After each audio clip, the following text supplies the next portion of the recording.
Hey everybody, JS here from JR Auto Works, is what we're going to call it from here on out. Got a new video for you today. It's a short one. I got to do an oil change on the truck anyway, on the Trailblazer. So while that's draining, I'm going to be installing an Aeroforce Interceptor gauge. A lot of the Trailblazer guys, if you have one, or you're probably aware of these things, they're rad. It's an OBD2 gauge. It just plugs right in. There's really not much to it. And I'm going to put it in a really typical spot where guys put it, which is the dash plug where it says SS, right above where, like, in my case, the rear wiper switches. It's the spot above that. You'll see in a second. I'm going to time-lapse taking the dash apart. There's so many videos on how to take the dash apart. It's like a 7mm socket and a Phillips head. It's all you need. There's, I think, 6 screws and 2 bolts for the 7mm. That's it. So easy for someone to look that up, but you'll be able to see in the time lapse how quick it is. It's not hard at all. Anyway, back to you in a second here.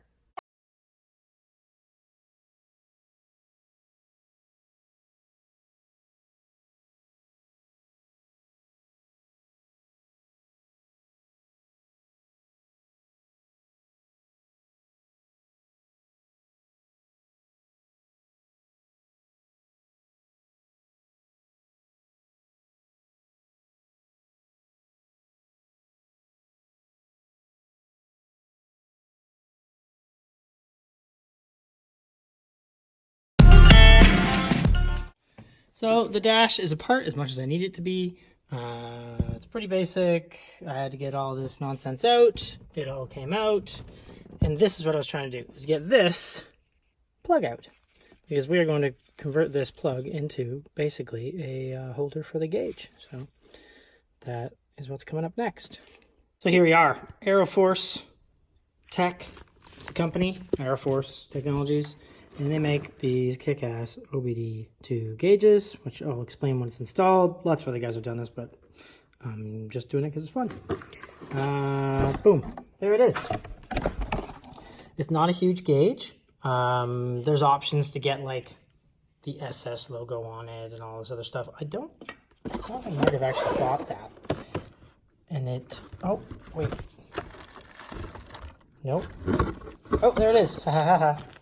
There, so that's going to go over the front face of it to make it look fancy, but whatever. That was an option. It was cheap, so I did it. But yeah, it's really basic. It comes with the OBD2 cable. It's all going to plug in.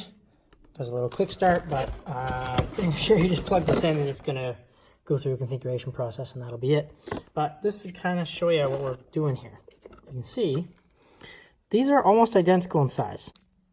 So basically now I'm just going to take that plug and cut out the outline of the gauge so it'll slide right in and I can put the mount in the back and it'll just pop right back in the dash.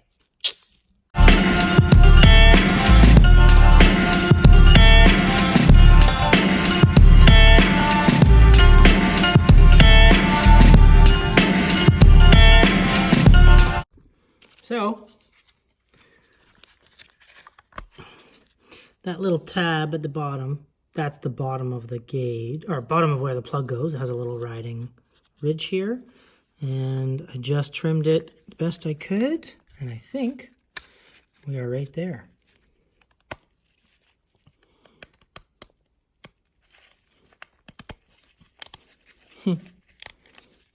That actually fits pretty well. Wow. That's not bad. I just sort of used that. There's a circle surrounding the SS logo that I used kind of as a guide. Look at that. That looks good. I don't even think I need the mount. Honestly, that is like snug in there. And it's about centered too. There's your SS logo and there's a little tab at the bottom. Sweet. And I can probably still take this off. Yep, good. All right, so I'm trying to install it. So all I'm going to do now is run the OBD2 cable through the dash, just up to this gauge. It just plugs in to the back there on the port right there. It's really straightforward. There is another wire in the kit. I'm guessing it's for kind of constant power or external. It's probably for an external sensor. Actually, I'm pretty sure that is what it's for, but I'm not going to use an external sensor for now. I may add something later, but for now, we are good. So it's installed, and it looks awesome. But before I start it or do anything, I'm going to put oil back in the car. So we can actually see the oil pressure gauge work and all that stuff. Because there's a point to this thing. I got this because I've wanted one, and I want to have an accurate oil pressure look, because obviously this is a really high performance engine, so I want to make sure nothing goes wrong with it. But there's a second part to this install that'll be the next one. And the second part is this. This is a Canton Racing oil accumulator. And I've got some braided hose for it with AN fittings. The fittings I need so I can get into one of the oil galleys on this engine. And the little pressure valve and everything. So that'll be the next video. I'll get into that more next time. But for now, I'm just going to put some more oil in this thing, and then we can play with the gauge.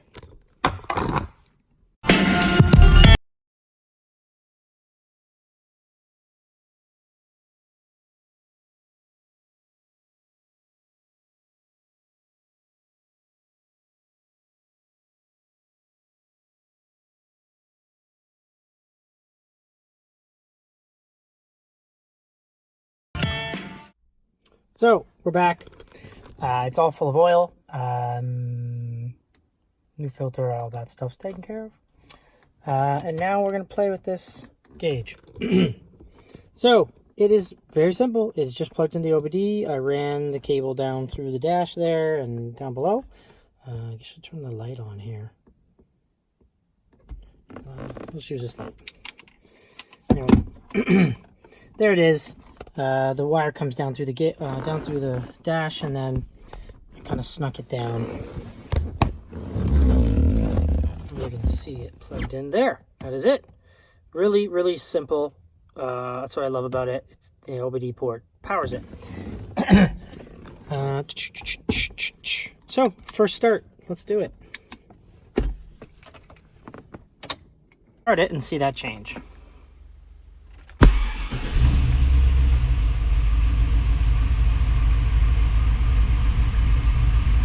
So that took a second because obviously this thing was getting all the pressure to the system. It just refilled. Unfortunately, that was a little lower than I hoped, but regardless, there was tons of oil in the crankcase there, and there shouldn't be an issue. But there you go. There's my oil pressure idle.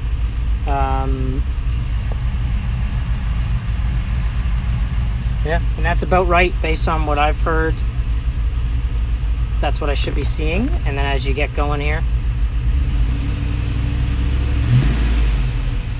there you go. It's working good. Let's see if oil temp works. 47. Well, that makes sense. I wonder if that'll change or if that's just a default value, but I'll know as I drive it more. Coolant temp, trans temp. This is awesome. I'm stoked. There she goes. Now, on to part of the reason we got this gauge and why I have an accumulator sitting on the workbench there. The reason I have that is I have one. I actually have two of them. I have an old Moroso one that came from some guy's old Pantera that he was selling parts from. And I saw that he was selling that. It's a full manual setup. There's no electronic valve with it. And then I had that one, which I can't remember who I bought it from, but someone selling performance parts on Used Victoria, which is like a local kind of Craigslist-y thing here on Vancouver Island. And my plan was to put that actuator on the El Camino, but now I have two of them. And this thing, I love this freaking car, and if anything's going to go wrong with it, I want to have all the safety precautions in place possible. So having the accumulator piped into the system will be a massive, it'll just be a nice kind of like save you those few seconds if something were to go wrong. Another nice thing about this gauge is that you can ask it to give you warnings. So I can actually give it signal values to tell me, to give me a warning to light up a certain way, to have a red light come on, a yellow light. I think there's a warning light and there's a critical light that can come on to tell you, hey, that minimum value you set, and you can even set maximum values for other things like temperatures, is happening. And it'll grab your attention because it's like bright LEDs it'll turn on. Basically, I can set it up so that if something happens, it will warn me. And the nice thing is the way the accumulator works, the oil accumulator works, is that if the system loses pressure and the ignition is on, the vehicle's running, that accumulator acts as kind of like a safeguard that can dump oil into the oil galleys and get more, not really pump the pressure up, but at least replace lost oil for those moments where oil pressure is lost. So a lot of guys will use those things in like track cars and drag racing, and in a drag car or in really fast cars, you can see big pressure drops from launch as all that oil sloshes to the back of the pan. I mentioned in the last video how these things from the factory had the pickup at the front of the pan. This one has the pickup at the back of the pan. So that problem's not an issue for me. But having this, there's no reason to not install it. I've got all the parts. Getting it into the galley is easy. It just wires into the ignition, and it prevents something that over time can cause problems with your vehicle and with the engine, and that is dry starts. If I go away on a trip or this thing's sitting at the airport or something, and I come back, hasn't been driving for 5-6 days, when you turn the ignition on, that the oil valve opens, and all the pressure in that accumulator will pump into the system. And it basically pre-lubes the motor every time you turn the ignition on. That is very attractive to me, especially with the amount of money that went into this motor and me wanting it to last a long time. There's no reason to not have this. So I did the oil change now because I'm going on a little road trip with my wife and kid up to Tofino for some wetsuit appointments and showing another line we're doing, and to just visit some friends, and there's a surf comp going on as well, and I'll get some surf in. But I didn't want to put another 600 kilometers on the oil for no reason. I put some fresh oil in, and when I do the accumulator install, I'll do another oil change, and oil's cheap, so I'll just put another fresh thing of oil in when I do that. So yeah, that's pretty much it. Don't think there's anything else really for this video.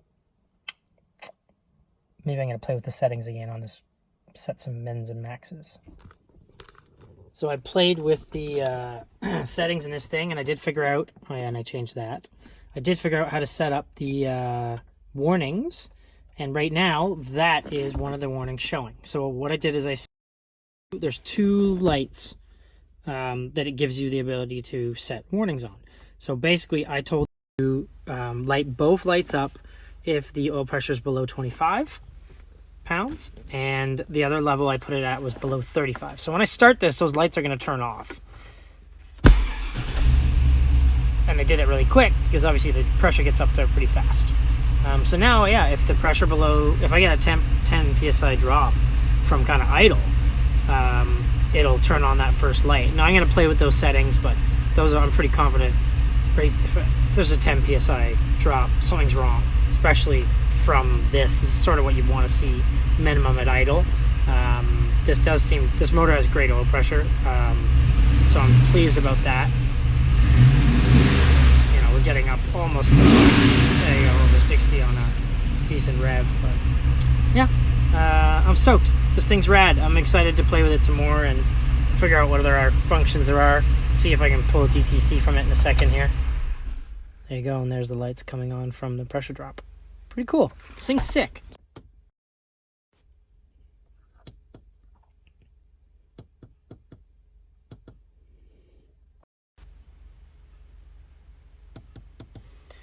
Other things to mention here, yeah, you can tell it to scan through the functions. That's what cyclical time is, and the other page there was cyclical scan.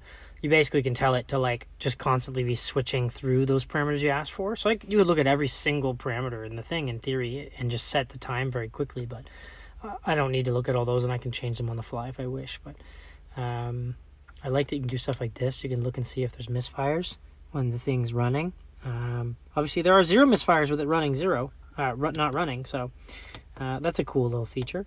Oh, didn't mean to do that, but hop into that menu again. What I was going to do is look at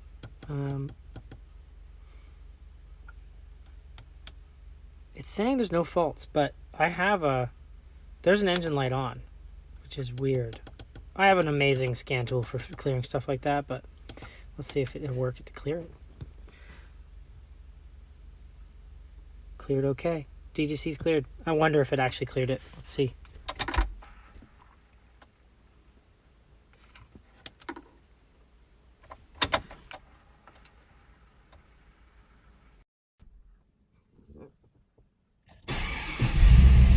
It did. Cool. Alright. Now it's going to come back because it's been bugging me regardless, but it was on the other day, and then after I changed the throttle position sensor, I don't know why it comes and goes. I might have actually fixed it finally, but I bet you it'll be back on at some point. Oh, cool. You can mess with the dimmer and all that. There we go. Anyway, this thing's awesome. Probably going to change the bezel on it now, and then that'll be the end of this. There it is with the black bezel on it, rather than the black and aluminum bridged one. Yeah, next video probably will be this bad boy going in. The plan with that will be to have it, I'm going to get a mount made for down here, kind of between the radiator and the frame in front of the motor. There's a space there where that will fit quite well, and it won't interfere with anything. And then I'll run the line up through here and around, and under number 1, it'll either be under number 1 cylinder, which is that bad boy, or 7, 1, 3, 5, 7. There is a plug in the block in both spots, back there below that runner, and back here below, that goes right into the oil galley.